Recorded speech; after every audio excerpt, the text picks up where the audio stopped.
दोस्तों good evening. अपन पिछली last classes के अंतर्गत जो कार्य ऊर्जा शक्ति चल रहा था, उस कार्य ऊर्जा शक्ति के अंतर्गत कार्य मैंने कंप्लीट करा दिया था। ये बताया था कि भाई एनर्जी क्या चीज़ होती है। उस पॉइंट को अपन आगे डिस्कस करते हैं। इससे पहले दोस्तों मैं आपको बता देता हूँ, एक तो अपने पास प्रयोगशाला साई का करंट के अंदर रनिंग में क्रैश कोर्स चल रहा है। उस क्रैश कोर्स में अपन साइंस की 36 यूनिट है और 36 यूनिट को मात्र 25 दिन में करवा रहे हैं। मतलब एक दिन में एक यूनिट कराते हैं। उसमें दोस्तों कैसे करते हैं, जैसे मान लो एक यूनिट है, क्लास शुरू होने से पहले सबको उस यूनिट के नोट्स बांट देते हैं और फिर क्लास के अंतर्गत उसको पढ़ाते हैं। तो उसको लगभग 1.5-2 घंटे में कंप्लीट कराते हैं। फिर उसको 15-20 मिनट में क्या कर देते हैं, 2 या 3 बार रिवीजन करवा देते हैं। तो कम से कम एक क्लास में एक यूनिट को 3 बार रिवीजन करवा देते हैं। तो इस प्रकार से 36 यूनिट है, 25 क्लास में करा रहे हैं। कोई भी स्टूडेंट्स जिसके पास साइंस के प्रयोगशाला साहिब का मैटर नहीं है, तैयारी नहीं कर पाया था, या वो किसी दूसरी एग्जाम में लगा था, जैसे फर्स्ट ग्रेड में लगा था बट अब टाइम नहीं बचा, तो हमारे पास आकर के ज्वाइन कर सकता है। टोटल 25 क्लास के अंतर्गत A to Z मैटर सहित उसको नोट्स सहित सब कुछ मिल जाएगा। आराम से क्रैक कर सकता है। गोल्डन चांस है उस स्टूडेंट्स के पास जो साइंस का स्टूडेंट है, क्योंकि 1200 वैकेंसीज है, बहुत ज़्यादा वैकेंसीज है इस कंपटीशन के अंदर। तो आराम से सिलेक्ट हो सकता है थोड़ी सी मेहनत कर कर। इसके अलावा दोस्तों अपन बात करें, अभी एक नया बैच शुरू कर रहे हैं सोमवार से, जूनियर इंजीनियरिंग का जैन वाला जो अपन बैच शुरू कर रहे हैं, उसमें अभी CBT फर्स्ट का जो पेपर है उसको सोमवार से शुरू हो जाएगा। तो कोई भी स्टूडेंट्स जो जैन की तैयारी करना चाहता है RRB के अंदर, वो हमारे पास सोमवार से रनिंग में क्लास में आ सकता है। इसके बाद में अपन डिस्कस करते हैं दोस्तों ऊर्जा के बारे में। ऊर्जा के देखो मैंने आपको बताया था अनेकों रूप है।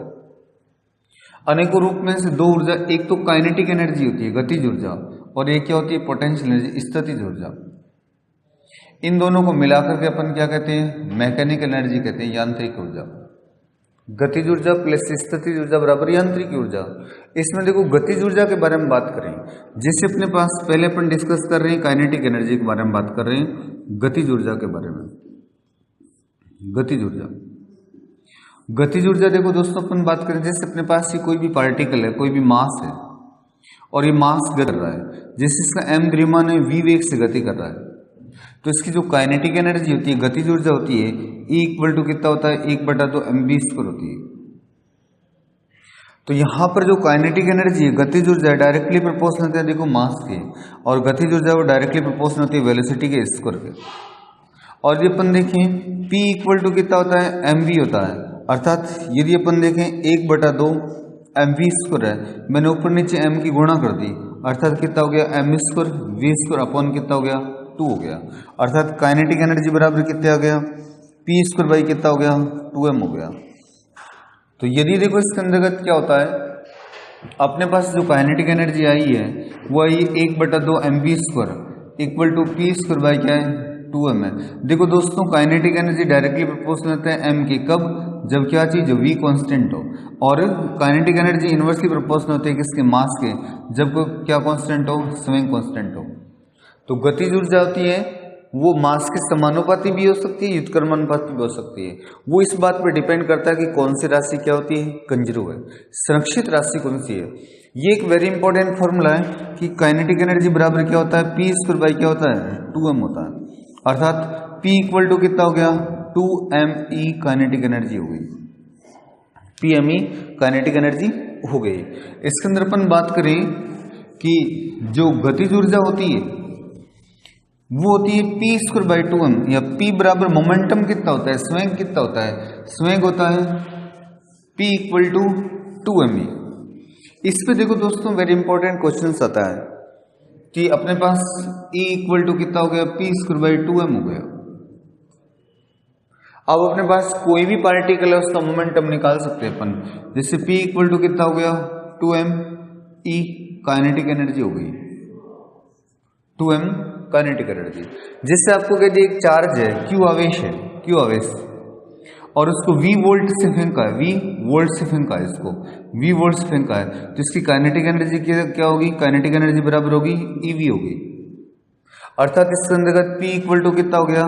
2m EV काइनेटिक एनर्जी कितनी होगी? EV, या P इक्वल टू कितना होता है? 2m QV हो गई। ये मोमेंटम निकल दिया। या दोस्तों इसके अंतर्गत क्या होता है, जैसे आपको ये कह दिया कि कोई भी पार्टिकल है, कोई भी कण है, जैसे ये अणु है, अणु, इस अणु के अंतर्गत अपन बात करते हैं इसकी काइनेटिक एनर्जी कितनी होती है? अणु की ऊर्जा होती है 3/2 kT। एक अणु की, वो भी किसका होना चाहिए? आदर्श गैस का। तो काइनेटिक एनर्जी कितनी होती है? 3/2 kT होती है। यदि आपको मोमेंटम पूछ लिया तो P इक्वल टू कितना हो गया? 2m इंटू ई काइनेटिक एनर्जी कितनी होगी? 3/2 kT हो गया। अर्थात ये 2 से 2 कैंसिल हो गया, अर्थात P इक्वल टू कितना होता है? 3m kT। ये क्या हो गया?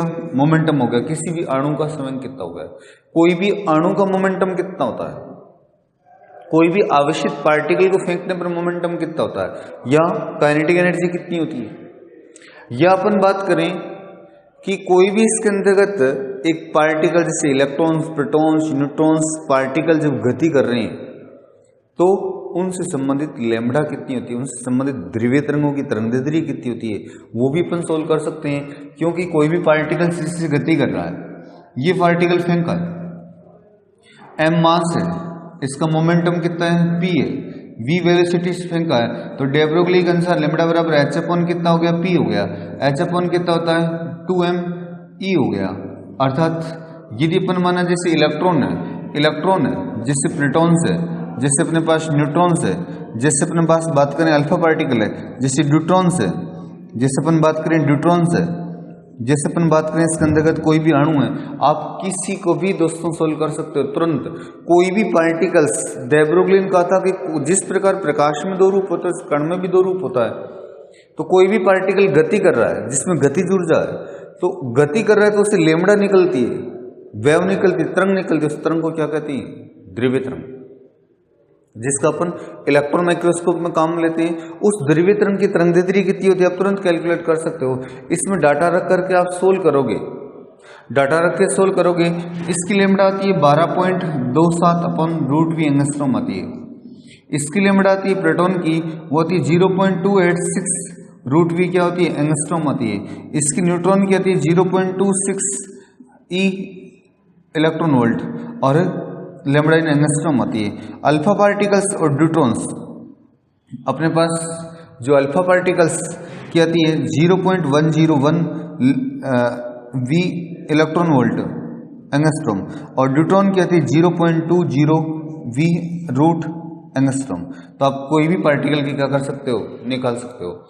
तो कोई भी पार्टिकल मूवमेंट करता है, गति करता है, तो इसमें कितनी गतिज ऊर्जा होती है? गतिज ऊर्जा और समय में क्या रिश्ता है? यदि वेग कांस्टेंट है तो गतिज ऊर्जा मास के समानुपाती है, समय कांस्टेंट तो गतिज ऊर्जा मास के व्युत्क्रमानुपाती होती है। कोई भी पार्टिकल गति करता है, सूक्ष्म पार्टिकल गति करता है, इसका मास बहुत कम हो तो उसकी डे ब्रोगली इक्वेशन ही है, ड्यूअल इक्वेशन, द्वैत समीकरण है, और इसमें आप निकाल सकते हो। या गतिज ऊर्जा और मोमेंटम का रिश्ता पूछे थे, इक्वल टू क्या होता है? p² क्या होता है? 2m होता है। या देखो कई बार दोस्तों परसेंटेज में चेंज का पूछता है कि परसेंटेज में चेंज किस प्रकार से होता है। जैसे अपन बात करें E = p² 2m है, आपको कह दिया एक कण की मोमेंटम डबल कर दिया जाए, गतिज ऊर्जा कितनी बढ़ जाएगी, कितनी हो जाएगी? तो very simple, E directly proportional क्या होता है? p²। E2/E1 इक्वल टू कितना हो गया? P2/P1 का क्या हो गया? स्क्वायर। अर्थात E2/E1 बराबर क्या? 2p/p का स्क्वायर। अर्थात कितना हो गया? 4:1। E2 इक्वल टू कितना हो गया? 4 × E1। पहले की कितने गुना होगी? 4 गुना। कितनी बढ़ गई? 3 गुना। जैसे पहले 100 मान लिया तो E2 कितनी होगी? 400।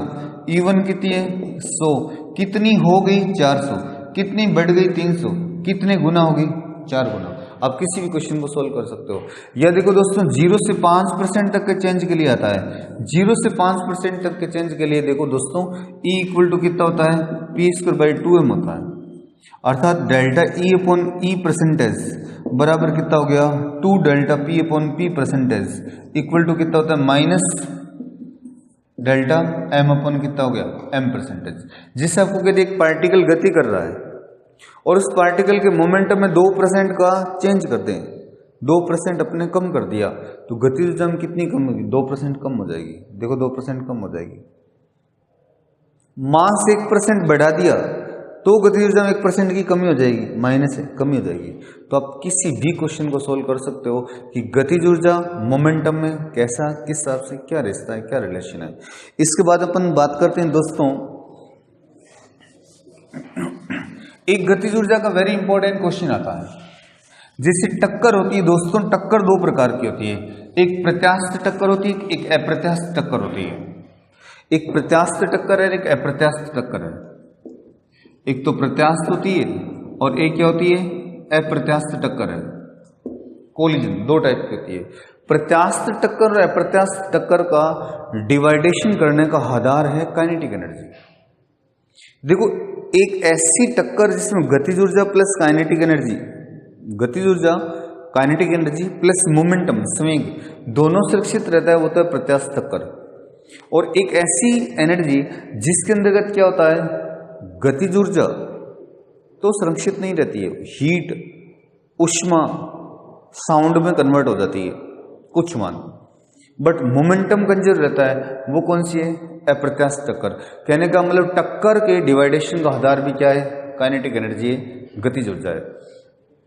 इसके बाद देखो दोस्तों, जो पोटेंशियल एनर्जी होती है, कोई भी वस्तु होती है उसमें स्थिति विन्यास के कारण जो ऊर्जा होती है वो क्या होती है पोटेंशियल एनर्जी।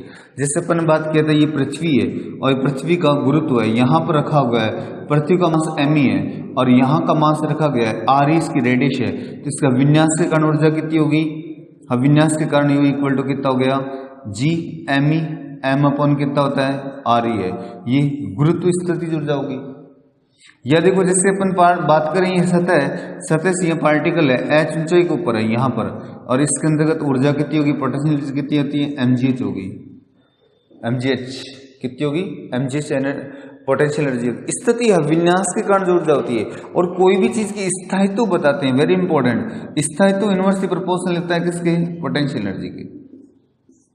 जिससे दोस्तों क्वेश्चन आ गया, एक पार्टिकल्स है, ये पार्टिकल ऐसे गति कर रहा है और इसकी पोटेंशियल एनर्जी है दूरी के साथ ऐसे चेंज कर रहा है, तो इसके अंदर जैसे ये ए है, ये जैसे बी है, ये सी है, ये डी है और ये ई है, तो कौन से पार्टिकल, जहां पार्टिकल गति करेगा तो कहां पर सबसे स्टेबल होगा डी पर। क्यों डी पर पोटेंशियल एनर्जी मिनिमम है, पोटेंशियल स्थायित्व क्या है अधिकतम है। तो कोई भी पार्टिकल का स्थायित्व बता सकते हो, पृथ्वी की सतह से एच ऊंचाई पर स्थित ऊर्जा कितनी होती है, गुरुत्व स्थितिज ऊर्जा कितनी होती है।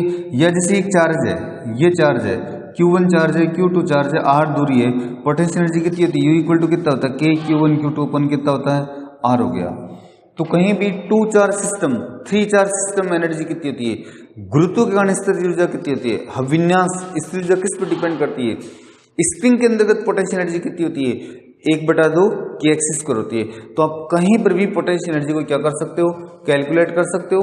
और काइनेटिक एनर्जी और मोमेंटम में कैसा रिश्ता है, इस प्रकार दोस्तों अपने इसके अंतर्गत डिस्कस किया है उसके बारे में कि जो अपनी एनर्जी है, काइनेटिक एनर्जी क्या चीज़ है, पोटेंशियल एनर्जी क्या चीज़ है, दोनों को मिलाकर के क्या कहते हैं, अलग अलग जगह पर गतिज ऊर्जा कितनी होती है, काइनेटिक एनर्जी कितनी होती है, पोटेंशियल एनर्जी कितनी है, उसके बारे में डिस्कस किया है। ऊर्जा संरक्षण क्या है, एनर्जी कंजर्वेशन क्या कहता है।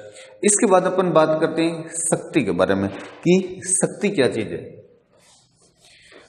शक्ति होती है जो पावर होती है, कार्य करने की दर को क्या कहते हैं शक्ति कहते हैं। अर्थात P इक्वल टू कितना होता है W/T, कार्य करने की दर को क्या कहते हैं शक्ति कहते हैं, या इसकी यूनिट क्या होगी जूल पर सेकंड होगी, और इसी को क्या कहते हैं वाट भी कहते हैं, इसकी यूनिट क्या होगी वाट होगी। तो जूल पर सेकंड या इसकी यूनिट क्या है वाट है, कार्य करने की दर को क्या कहते हैं शक्ति कहते हैं। देखो दोस्तों शक्ति इनवर्सली प्रोपोर्शनल होती है 1/टाइम के, शक्ति डायरेक्टली प्रोपोर्शनल होती है कार्य के। कोई भी व्यक्ति कम काम में कम टाइम में ज्यादा काम करता है, इसका मतलब पावरफुल है, उसकी शक्ति क्या होती है ज्यादा होती है। और कोई भी इस प्रकार का है जो क्या करता है कम कार्य ज्यादा टाइम में करता है, इसकी शक्ति मतलब क्या होती है कम होती है।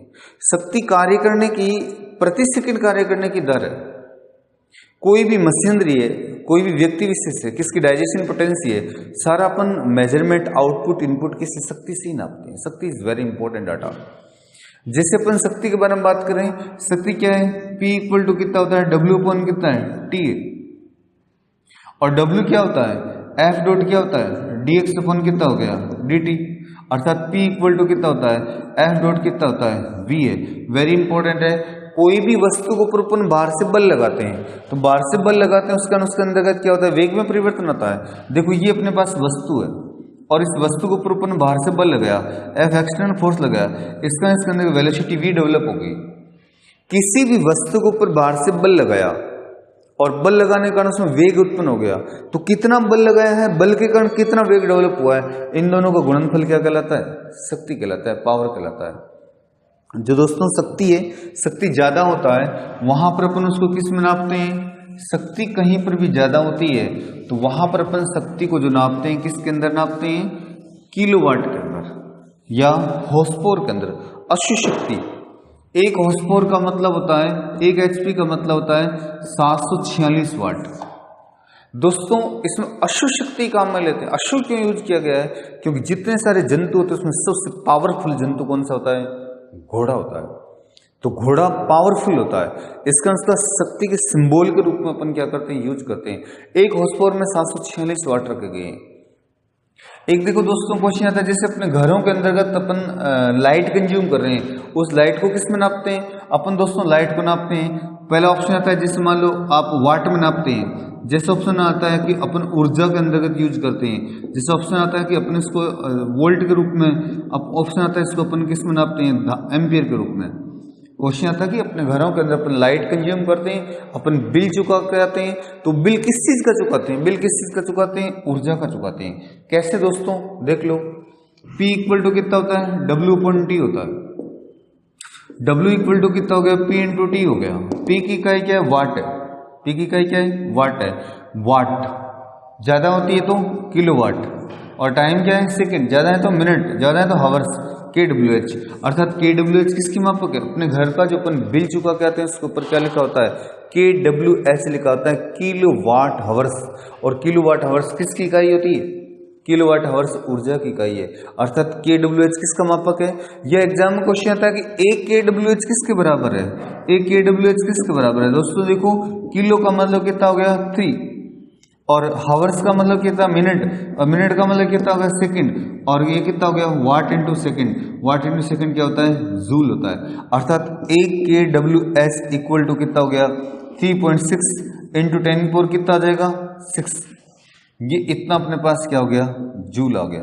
तो आप ये निकाल सकते हो कि एक kWh कितने जूल के बराबर होता है। या दोस्तों अपन घर में लाइट काम में लेते हैं, तो लाइट कितनी काम में लेते हैं उसको यूनिट में निकालते हैं, और यूनिट बराबर क्या होता है, यूनिट बराबर होता है वाट इंटू हावर्स। वाट इंटू हावर्स अपन कितना होता है, 1000 होता है। तो आप घर के अंतर्गत कोई लाइट कंज्यूम करते हैं उसको निकाल सकते हैं। जैसे मान लिया एक घर है, उसमें 5 बल्ब है। कितने बल्ब है, 5 बल्ब। कितने वाट के, माना कि 100 वाट के, 100 वाट के, तो टोटल शक्ति कितनी होगी, 500 वाट। एक दिन में 10 घंटे जलते हैं, एक दिन में 10 घंटे जलते हैं, तो महीने में कितने जलेंगे, 30 घंटे। अपॉन कितना है, 1000। अर्थात ये सब कैंसिल, कितने यूनिट आए, 150 यूनिट। 150 यूनिट आ गए। 150 यूनिट आपको दे देगा भी, एक यूनिट के इतने रुपए है तो कितना बिल आएगा, तुरंत आप सोल्व कर सकते हो। दोस्तों अपन इस क्लास के अंदर डिस्कस किया है कि कार्य, ऊर्जा, शक्ति क्या होती है, kWh क्या चीज है, हॉर्सपावर क्या चीज है, शक्ति क्या चीज है, शक्ति का मेजरमेंट कैसे करते हैं, गतिज ऊर्जा क्या है, गतिज ऊर्जा, कार्य ऊर्जा, प्रमेय क्या होती है, गतिज ऊर्जा, स्थितिज ऊर्जा क्या चीज है, यांत्रिक ऊर्जा क्या है, स्थितिज ऊर्जा क्या है, स्थितिज ऊर्जा और स्थायित्व का कैसे संबंध बताते हैं। स्प्रिंग में स्थिर ऊर्जा कितनी होती है, 1/2 के एक्स स्क्वायर।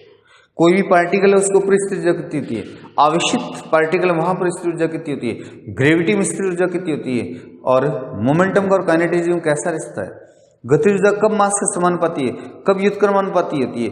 कोई भी पार्टिकल गति करता है तो दे ब्रोगली के अनुसार पार्टिकल का मोमेंटम कितना होता है, एक किसी अणु की काइनेटिक एनर्जी कितनी होती है। तो कोई भी क्वेश्चन आप क्या कर सकते हो दोस्तों, सोल्व कर सकते हो। Thank you.